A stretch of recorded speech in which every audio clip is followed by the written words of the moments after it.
Nice.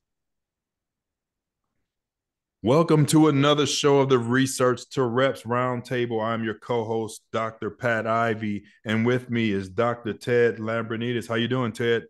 I'm doing great, Pat.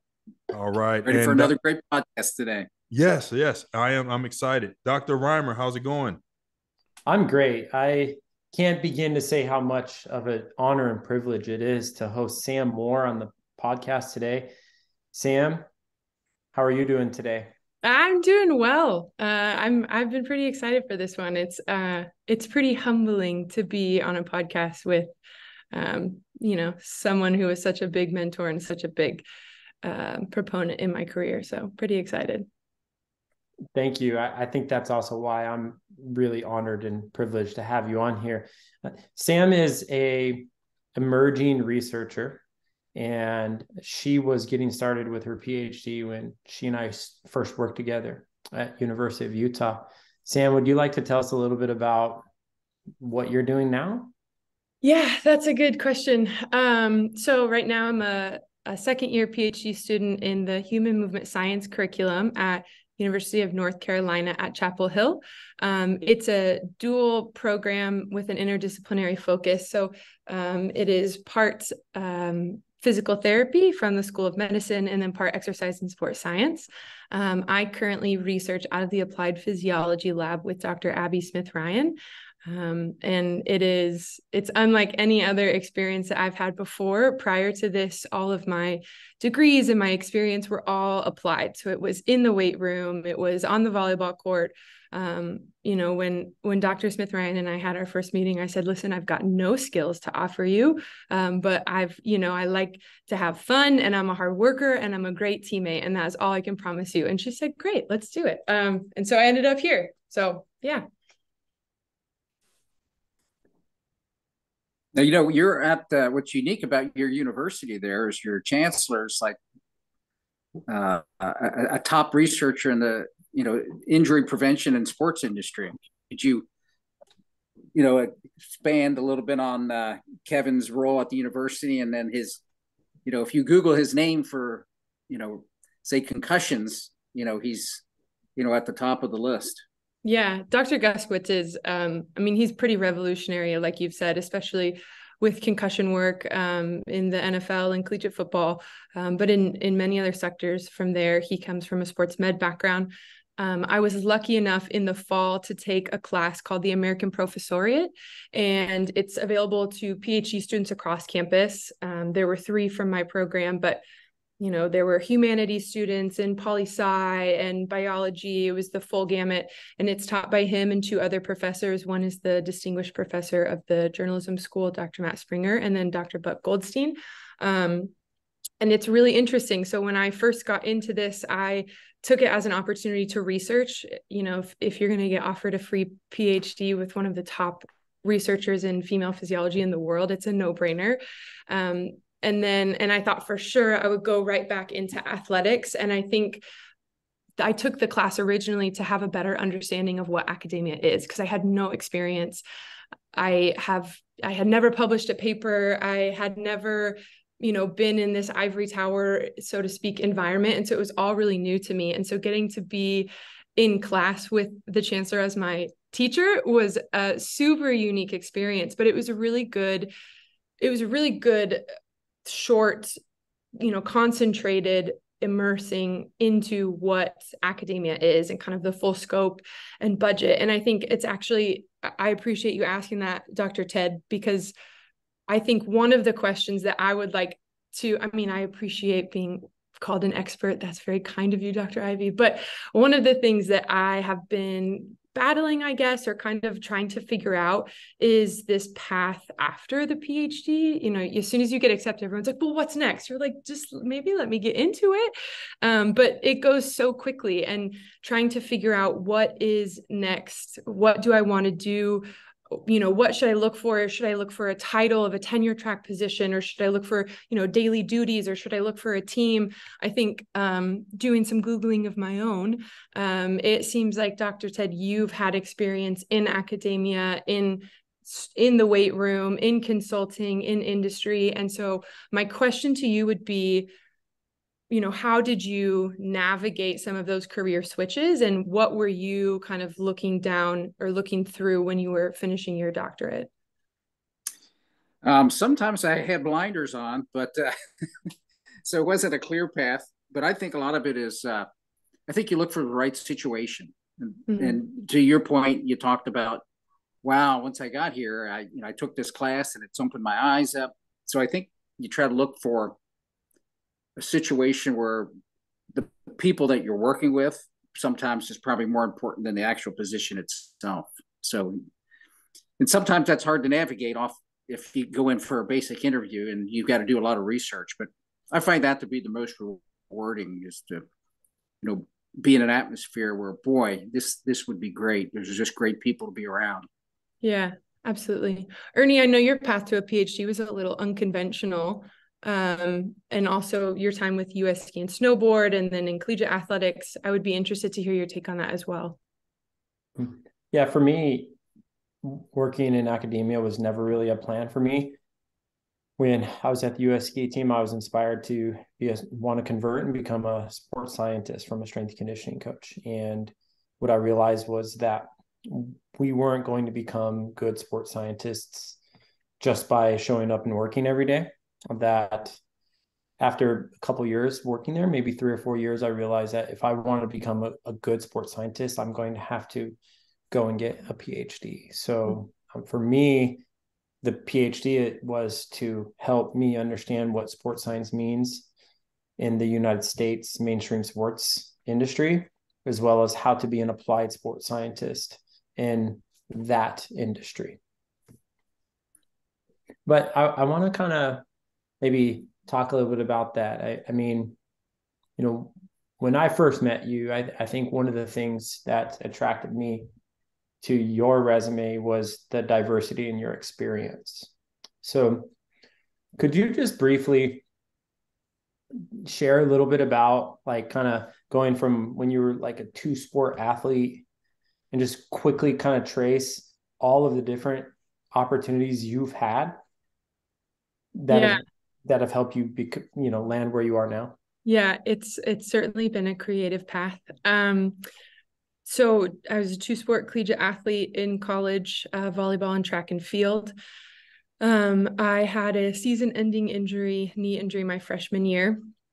And that prompted me to change my major from English to exercise science. I was really interested in the rehab process. I loved the post-surgical photos. I thought it was all a lot more interesting than modern Western civilization prose or whatever I was studying at the time. And so that's kind of when my experience started. And going through the rehab process, I had always kind of thought that I was going to be a volleyball coach. Volleyball was my first love. And that whole bit, that was my identity for a long time.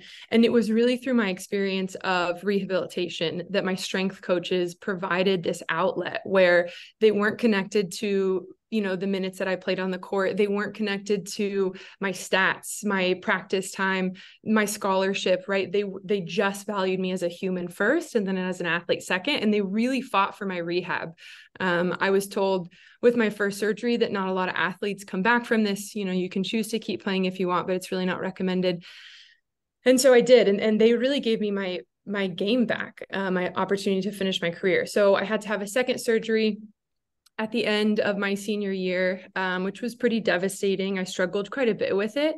And so in that process, I ended up moving back home to the Oregon coast, a tiny little town called Newport. And my parents were like, it's really great that you're here, but you have to get a job. And so the only place that was hiring, I didn't want to be a substitute teacher at the time. I got a job with a company called Dutch Bros, which is a coffee company started in the Pacific Northwest, but it's branched all over the US now. And so I worked as a barista, and I worked as what's called a mobster, which is like a culture coach. So they would fly me around to different places, and I would hire people and train leadership, and I would go to shops that were struggling with culture, and I would teach them what it's like to, be a positive outlet in the world, and to spread kindness and joy. And it made me do a lot of internal work. I had never really heard of the term empathy before, which is, pretty on brand for a lot of athletics at the time. And so I did that for 3 years, and that was so fulfilling. At the time, I also had an internship at University of Portland as a sport performance intern.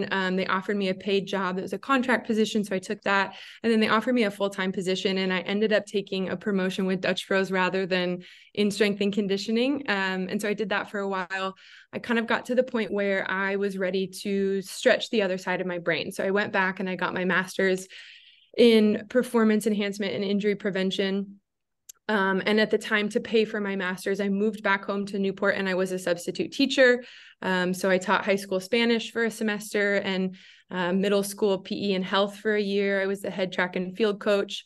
It was, an incredible opportunity. I was a volunteer assistant for a community college for a JC volleyball program, which was also a unique experience. And then I got to the point, like maybe 2 weeks into my PE, 7th and 8th grade PE. And I don't know if anyone here has taught 7th and 8th grade, or you have a 7th and 8th grader, but it is a challenge. And I was vastly unprepared with no educational experience and no qualifications. And they said, the job is yours. And I said, it probably shouldn't be. You guys should be hiring more qualified people. But it was, rural town. So that's what happens. And I called Kat Wade, who is my strength coach at Portland. And I said, Kat Wade, I am having a hard time. Like, I do not love it. Like, you have to love it to be a teacher full time. This is a real difficulty for me. And she said, here's a list of people to follow. And Ernie Reimer was one of the people on that list. And so like a month later, he posted something, an advertisement for his internship. And so I called her and I said, Ernie Reimer posted this thing for the internship, but I think I have like maybe half of the required qualifications or experience you have to have. And she was like, just apply. Brad and I we'll do the best we can, but like, just apply. And I was like, okay, I'll do it. And it was your classic experience, when women have to have all of the qualifications, whereas men only have to have a portion. And I did feel super underqualified. But by the grace of something, Ernie gave me an interview. And I will never forget. He said, I just really want somebody who can do some very basic algorithms. And we're doing this Coliseum project. And I said, well, I don't know what algorithms are past how they affect my Instagram. And people are really complaining about it a lot on Instagram. And I am not an Excel wizard, but again, I like to have a good time, and I promise I can work hard, and I'm a good teammate. And he said, okay, you're hired. And I remember I called him on my way to Salt Lake. I had my whole life packed in a U-Haul. I had my summer paid for from saving up for my time as a teacher.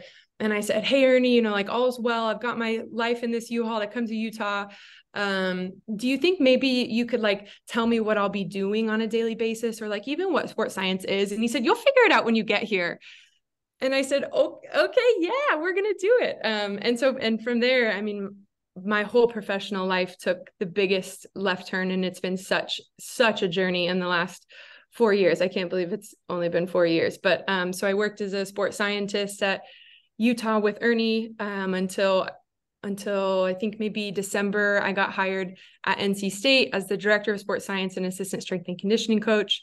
And I did that for 2 years. And then, Dr. Smith Ryan reached out to me after a podcast I was on, and ended up offering me an opportunity to be her PhD student. So yeah, it was quite a journey. I hope that was brief enough for you, Ernie. Wow. Yes, it was. And the way I'd summarize it would be like 2-sport college athlete.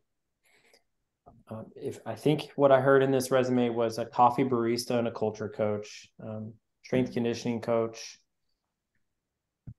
substitute teacher, track and field coach. I think you even maybe coach some volleyball in there somewhere. Mm-hmm. And then sports scientist. You're very humble. I think you may be the first woman to be named a director of sports science in collegiate athletics. And then you gave that up, and now you're a researcher. Yeah. So it's pretty impressive. For me, I think it kind of goes into like this idea. What I value in sports scientists are people who can be that jack of all trades. And I think you kind of epitomize that definition. But but I would be curious to maybe check in with Dr. Ivey or Ted, like the idea of like a sports scientist who may be a generalist versus one who may be a specialist, and maybe some of the strengths and or drawbacks of either. I think it's the situation. I think the situation that you're in, it may call for you to be more of a generalist than a specialist. But at some points of time, maybe during that journey, you may have to, kind of go back and forth. So I think being fluid and adaptable is a positive trait. Ernie, I've seen you do that. I've seen you be a person who is kind of the umbrella, and then I've seen you drill down and really focus specifically on a certain task. And I think being able to do that helps you to be successful depending on the situation. Yeah, I think the sum of those experiences and the skill sets are very unique, and those are very hard to find in somebody that's in a position that you're in right now. Yeah, I think for me, because like in strength and conditioning, I feel like I got to a point where I felt like I was kind of on a hamster wheel. And I don't know if maybe, this is a shared collective experience or this is just me, but I felt like maybe I was like always solving the same problems, whether it's limb asymmetry or ACL rehab. And not that there's not new novel applications that can be used in those. And I think also that strength and conditioning has evolved quite a bit since my, first internship 10 years ago or however long ago it was. But I knew that strength and conditioning wasn't quite right, but it was the closest I could find at the time. And then when I met Ernie and I was introduced not to, like you're saying, this generalist, it was really that I fell in love with this process of problem solving. And that was the first time that I ever felt like, oh, the way that my brain works is so suited for this position, so suited for this process, because it's not like this problem solving always has this discrete product and it's always the same, or like you're saying, like these specialists. However, it is, learning skills, and it's, we talk a lot about like qualities and skills, because my conversation with Ernie was so similar to my conversation with Dr. Smith-Ryan, where I said, skills don't have any of them. You're going to have to teach me all of it, but I've got some good qualities. And so for me, it was really this experience of problem solving that hooked me. And I know that we're all kind of a little bit in different types of position, but I would be interested to hear maybe what your experience is with this problem solving part of sports science, or how that works into the definition or our working definition of what a sports scientist is. Ernie, you got that one. But it's easy. First step of the scientific method is identify a problem. So sports scientists solve problems. Yeah. I mean, I don't know if I could go into more depth than that, but speaking of, Sam, I think there is a significant problem. I think you alluded to it with what you said before, like same types of issues that female professionals run into in sport. But to go a little bit further, there is a pretty significant problem, and that is that most research that is done in the sports science and exercise sciences is done on male athletes, and from a sports science standpoint. So talk to us a little bit about that issue and maybe the type of work you're trying to specialize in now. Yeah. Oh man. How much time do we have? Just kidding. I think I remember I was reading a book for like early strength and conditioning coaches, and every few months we see a few Twitter threads about advice for young strength and conditioning coaches.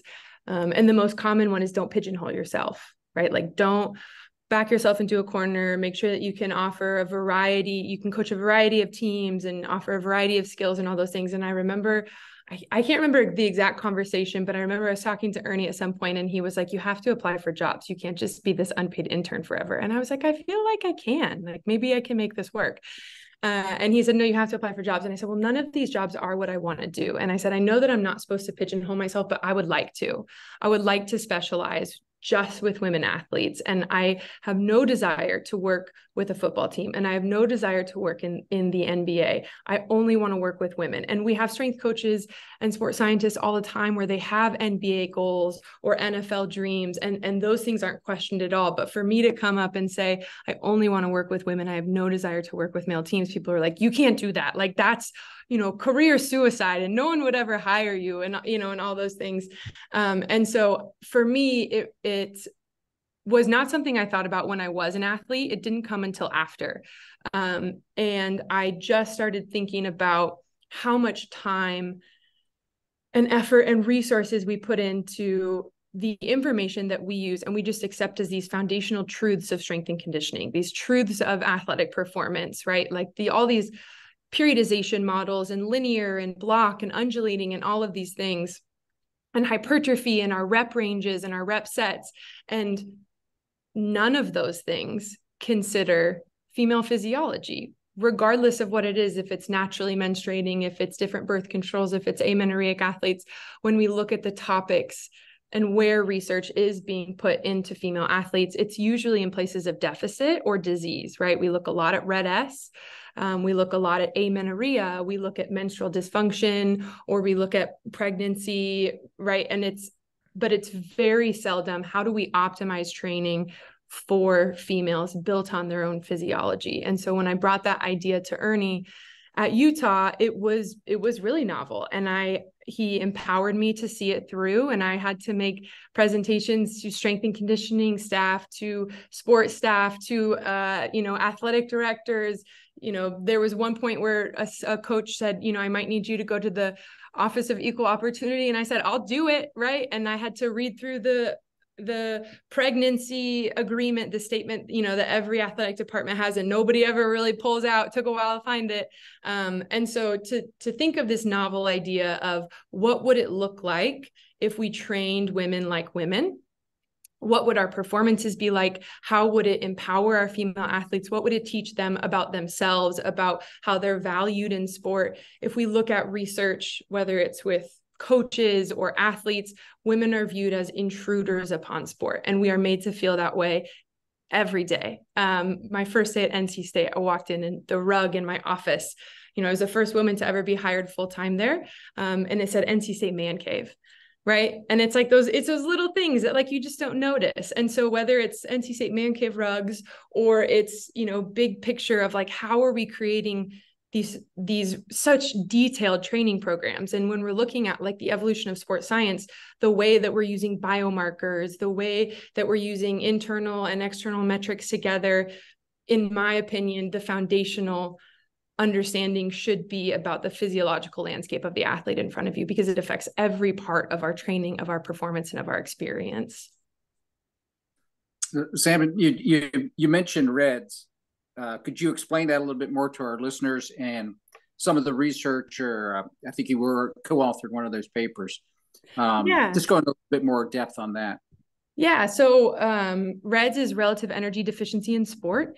And it is something that can affect male and female athletes. It is an evolution or a further iteration of what we used to know as the female athlete triad, until we understood that the physiological impact of what we were considering as the triad was too limited in scope, that it affected a lot more physiological and psychological systems. And that also, when we understand what the underpinning cause is, it's caloric deficiency, right? It's a lack of energy availability. And so when we're not in sufficient energy availability, our physiological systems begin to shut down, and that can happen to male athletes and female athletes. And so relative energy deficiency in sport has really broadened its scope on not just the physiological consequences, but the performance consequences, the psychological consequences. It's a super, super important area of research, but it's not the only one, was my point on that. So I didn't mean to say that REDS isn't important. I do have a paper in the German Journal of Sports Med that we just published a little bit ago on RED-S in the female athlete. But it is something that's really important because we don't talk about it. We still reference the female athlete triad. And, I just had a nurse the other day at one of my doctor's visits who was telling me about how it's all related to body fat. And, you know, I'm like, that's something that's about 15 years outdated.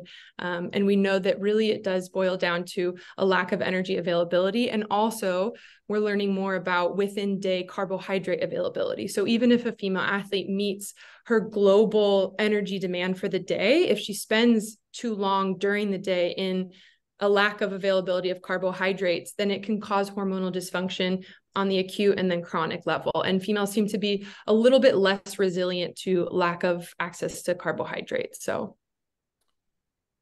Sam, I have a question for you. I'm looking at your paper from the German Journal of Sports Medicine, and I'm looking at a few of the key words. And I want to know if you can tie these key words into an answer. So, how does performance, hormones, and menstrual health, how are they all related, and what does that mean for female athletes? Yeah, so that's a great question. So essentially we can think about it as like when we don't have access to nutrition as a female, right? The intention of the menstrual cycle is procreation. It's not limited to its impact, but that's the intention of it. And so an evolutionary response to lack of availability of energy would be to shut that down. So we cause hormonal dysfunction. So the pulsatility of luteinizing hormone is something that we see really acutely, especially with that within day energy deficiency.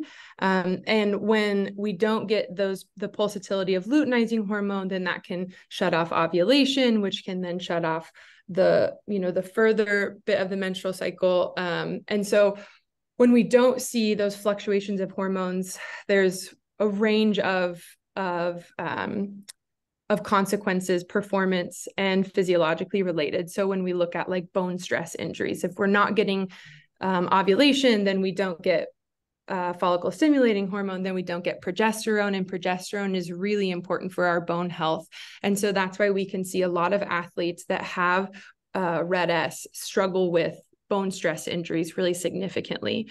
Sometimes also what you'll see with performance specifically is that there can be a drop of weight initially. So the athlete might lose 5 or 10 pounds initially, and that can just be related to muscle glycogen. So carbohydrate intake, when we store muscle glycogen, it also carries a bit of water weight. So if you cut off your carbs really initially, you might see a really quick loss of weight, and that might cause a very momentary improvement in performance, but ultimately it's not sustainable. So your body, global inflammation and oxidative stress and all those things. And then your body isn't able to adapt to training stress over time.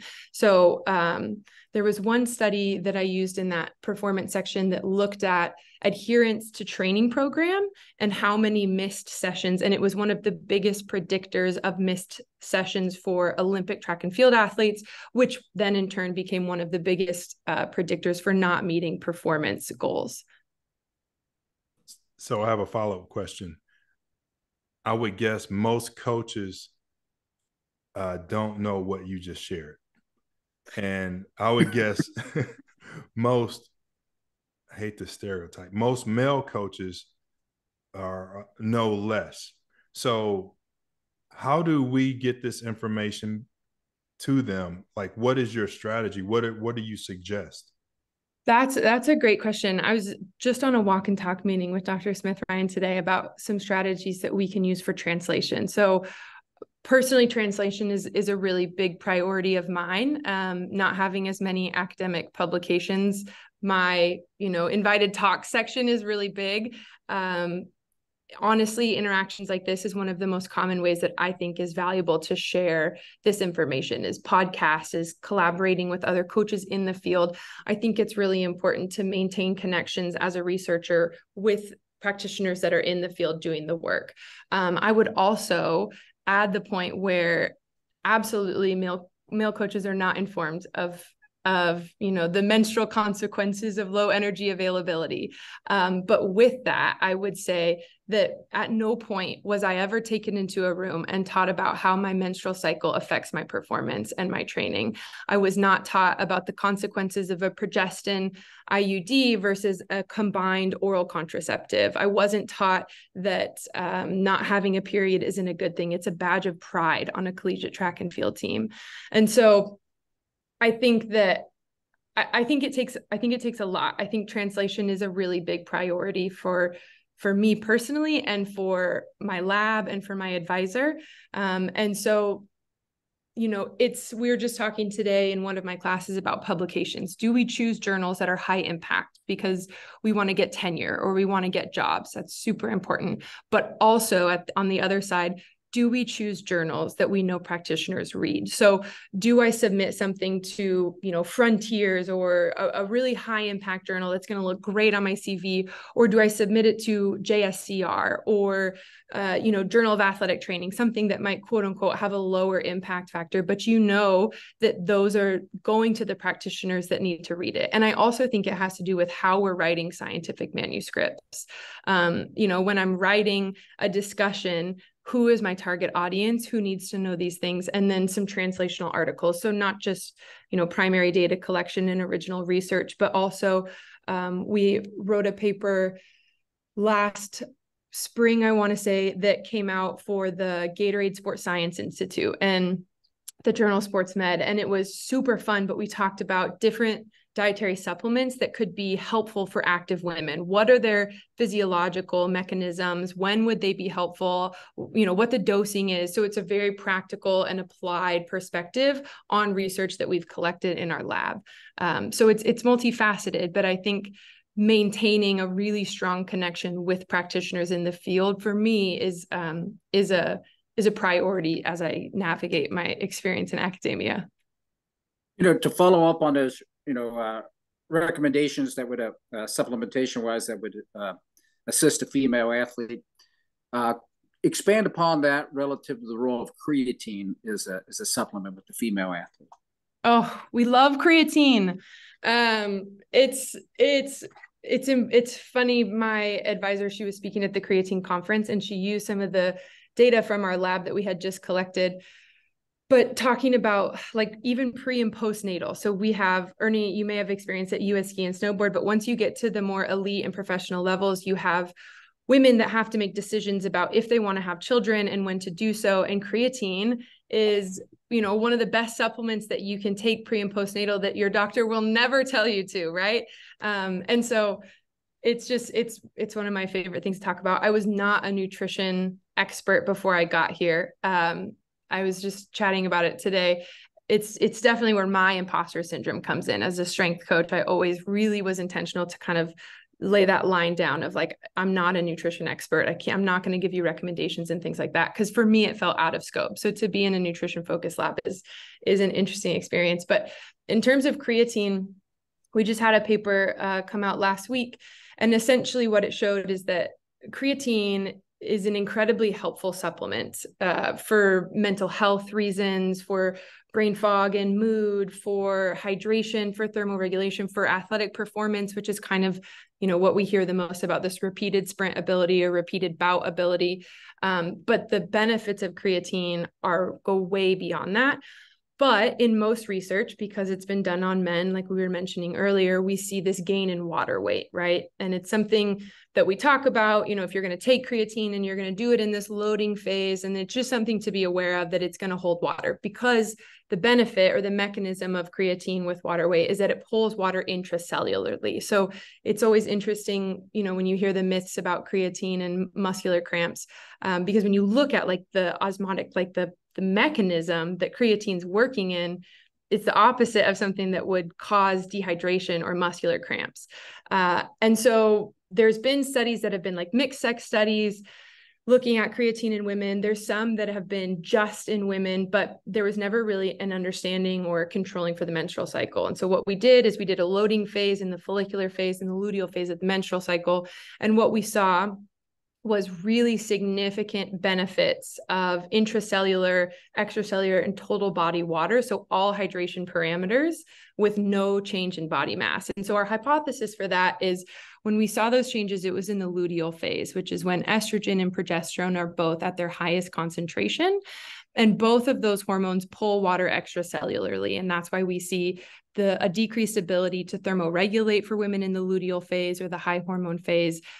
Temperatures are higher, which means that we don't sleep as well. It's harder to get into REM. There's a lot of consequences that are related to that. And when we did a loading phase of creatine, we saw an improvement in all of those parameters and no change in body mass, because it's essentially offsetting that extracellular pull from those two hormones.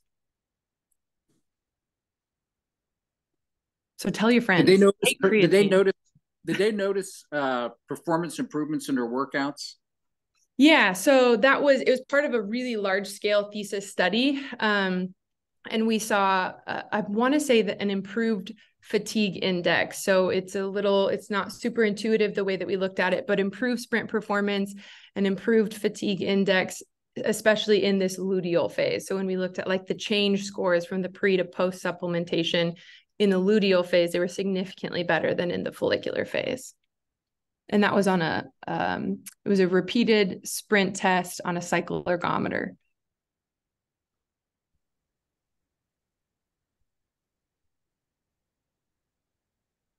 I would like for you to just take us back to kindergarten for a minute. A few things you said is you said that coaches don't know about this very much. And then rewind, and you said male coaches know even less. So let's go to kindergarten for the male coaches. Walk us through the menstrual cycle. Okay. So we can do it, I promise. So the first day of the menstrual cycle is the whole thing. It's not just our period.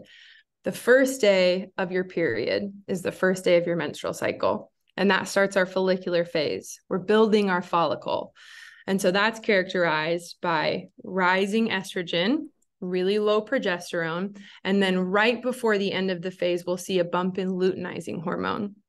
And so luteinizing hormone is what signals the release and ovulation, right? That's the release of the egg. And when ovulation occurs, that's what ends the follicular phase and begins the luteal phase. And so once ovulation happens, estrogen gets really low, luteinizing hormone comes down, follicle stimulating hormone peaks, and then progesterone begins to rise. In the luteal phase, we also see a later rise of estrogen as well, but it's not necessarily as high of a concentration as progesterone. So all of our hormones are really high and they peak in that luteal phase. Then the egg is not fertilized. Then all of our hormones come down, and that's what signals menstruation again. And we start the whole thing over again. I think another thing that is important to remember is when you're doing, or if you're doing menstrual cycle tracking or, creating training programs based on hormonal landscape, you'll have some athletes that are naturally menstruating, right? They follow this menstrual cycle. You'll have probably more athletes that are on some type of hormonal contraceptive, and you'll have some athletes that are not menstruating, that are in some level of menstrual dysfunction. And so like a really common misconception about the pill is, you have your active week for 3 weeks where you have synthetic hormones, and then you have inactive. Those are like your sugar pills. And a lot of people will bleed during that week. That's not a period. That's a withdrawal bleed. So understanding kind of what the implications are for hormonal contraceptive landscapes, the different types of hormonal contraceptives, menstrual dysfunction, and then eumenorrheic or naturally menstruating athletes. It's a fun journey, but you'll have all types. Was that good? Yes. And now let's go one step further. Let's just focus on resistance training. So keep it very simple, concise, like for coaches out there who are doing resistance training with female athletes who are naturally menstruating. What recommendations from a resistance training standpoint do you have across the menstrual cycle in the different phases? That's a good question. So it requires kind of an operational definition of performance, because there is a school of thought that training should not be modulated based on menstrual phase. That's not necessarily my school of thought. That just is a school of thought. And the rationale for that is that performance doesn't fluctuate across the menstrual cycle.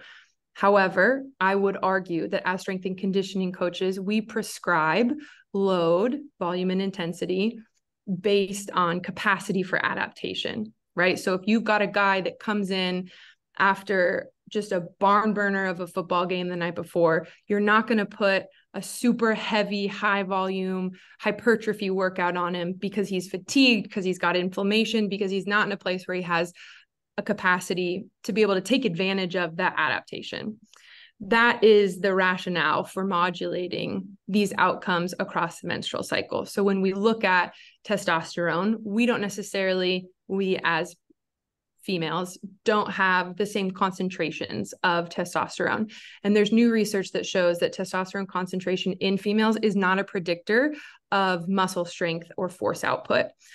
Really, our governing hormone of strength adaptation and hypertrophy is estrogen. And so with estrogen, higher concentrations, that's really where we can build quite a bit of muscle. Progesterone, however, down-regulates our mTOR system. And so it makes it where it's more of a catabolic environment. So it's difficult, or, your bang for your buck of higher volume hypertrophy work when progesterone is high is not going to be beneficial if that's your goal. There's research that modulates the frequency of training in the different phases. And what we see is that when females were trained every other day in their follicular phase, so that's our first half when estrogen is high and progesterone is low, and then only once a week in their luteal phase, they gained 2 to 3 times as much hypertrophy and strength as women who trained every third day across both menstrual cycles, and they were matched for the number of sessions. When we look at the women who were trained every other day in their luteal and once a week in their follicular, they actually lost lean body mass and their strength output went down across the 2 menstrual cycles. So it really is understanding what is our capacity for adaptation, what are the KPIs or the key performance indicators that I need this athlete to develop to be a robust, successful athlete in their position, and then what's the hormonal landscape that's going to give that to me. So in terms of resistance training, if you're going for hypertrophy or strength, you're going to want to hit those and make that your priority of the follicular phase. Whereas in the luteal phase, your aerobic development, you can do functional movement work, you can do technique work. There's different priorities that you can drag and drop based on what's available to you in the hormonal landscape.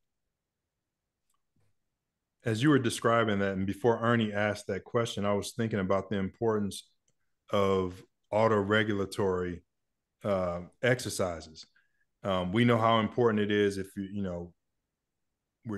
my background in training football players and getting ready for the big games or championship games, and making sure that the older players have more ability to auto-regulate because their training age is a little bit further along.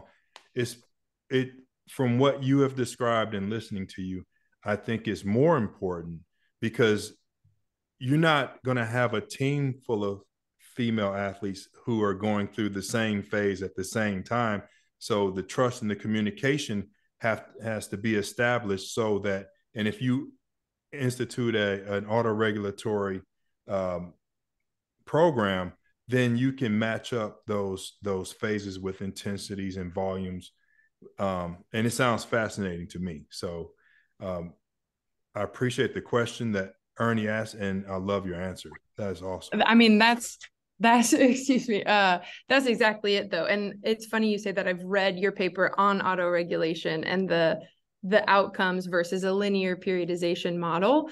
I've done it in a range of different ways. I've done it where their programs would be adjusted based on phase, but then menstrual phase, but then also based on their responses to their wellness questionnaire. So, slept horrible, super exhausted, mentally fatigued, that's going to modulate one type of outcome. It could be exercise selection, volume, intensity, all those things.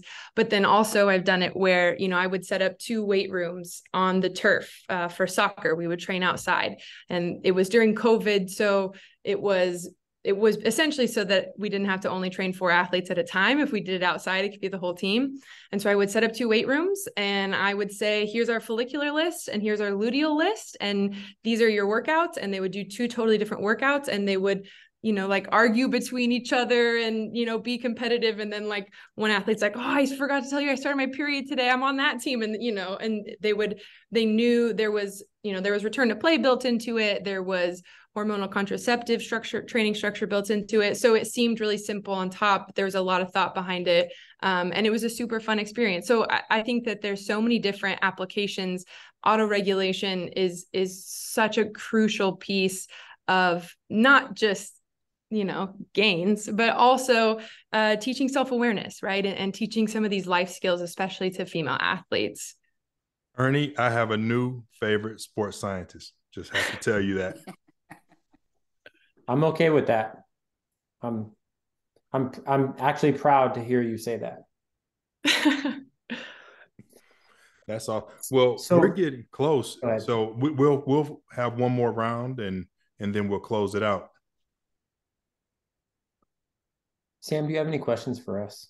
I have a list actually. My first one is a little bit more research related, and then I have a Dutch Bros question. But for people that are more so in the field of applied work than in academia, if you had to rank in order of priority, if you had to, your job's on the line, do you think that it's more important to have a practitioner and an academic integration in the translation of literature, or this integration in research design?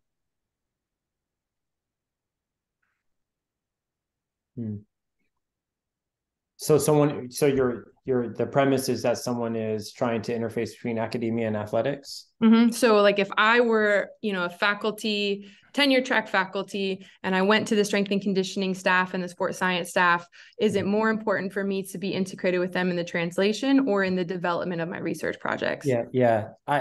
The former, because as you know the answer to this question. A sports science hack is that when you come up with that problem that you identify, a problem is, the need is, a problem is truly like, what do we need to promote health and performance of our athletes? And when you identify that issue, then the next step of the scientific method is to do background research to find out if that has already been solved. So a sports science hack is to truly translate what's already known into a solution, and you get to completely skip all of the research in the middle. You don't even have to come up with a research design if you can find the answer at the second step of the scientific method. So in the applied setting, I think hands down, translation of what is known and translation of information we're collecting but don't understand is of utmost priority. Yeah, I would agree with that, because I would probably get more questions on a daily week. It's on translation. And what research has been done that can solve a problem that exists.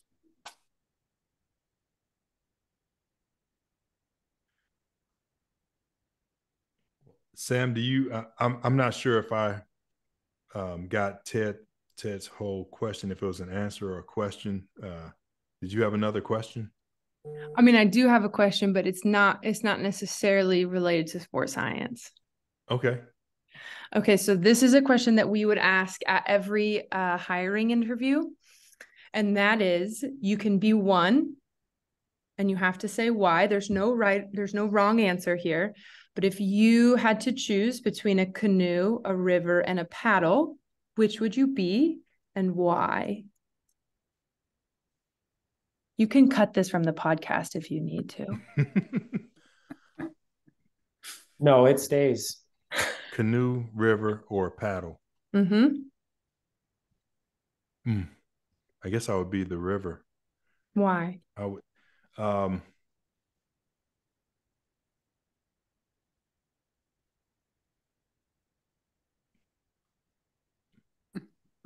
Because the river is a conduit. A river is a pathway. A river is a means of transportation. For me, I'm a coach, and to me, a coach is a river. Is someone. It is something that helps to provide something that goes from point A to point B. That's all I have. That's great. There's no wrong answers. That's great.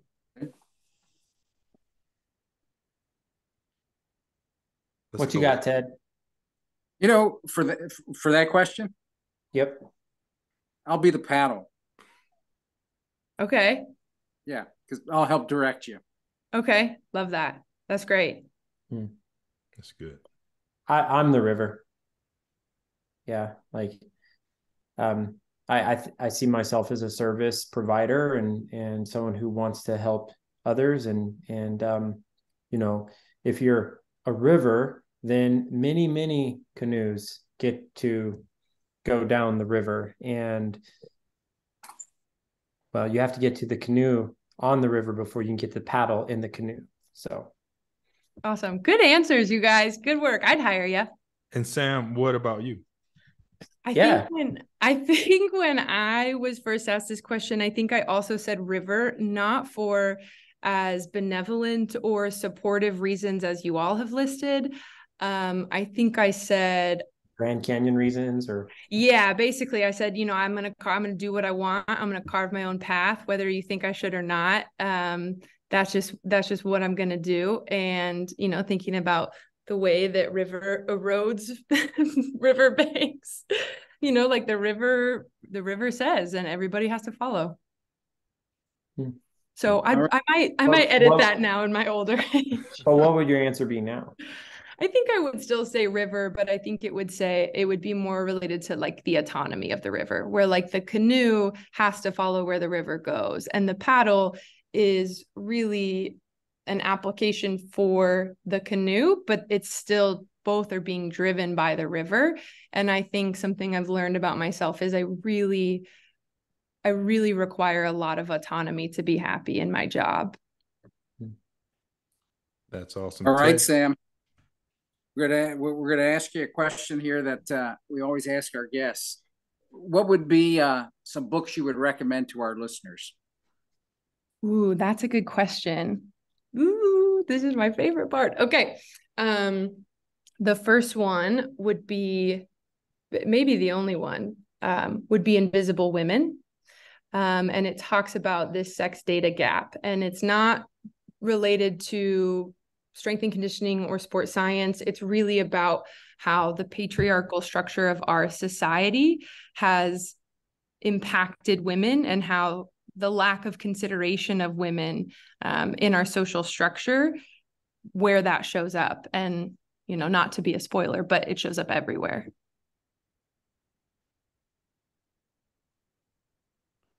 Invisible Women. Okay. I'm putting that in my phone. All right. Well, it's by Caroline Criado Perez. Awesome. Well, Sam, it's been a pleasure. Thank you so much. We could have gone for another hour, and so that means we'll have to have you on again in the future, and maybe when it's Dr. Sam Moore. Oh man, that would be cool. That would be great. No, I thank you guys. I appreciate your time. I appreciate your willingness. It feels pretty surreal to be a guest on Ernie's podcast, but then also even, listening to the prior episodes, it's people that I've looked up to in this field since I got into it. So yeah, really humbling, but I really appreciate your guys' time. Awesome. Thank you. Keep up the great work. Yes, keep it going. Thank you, Sam.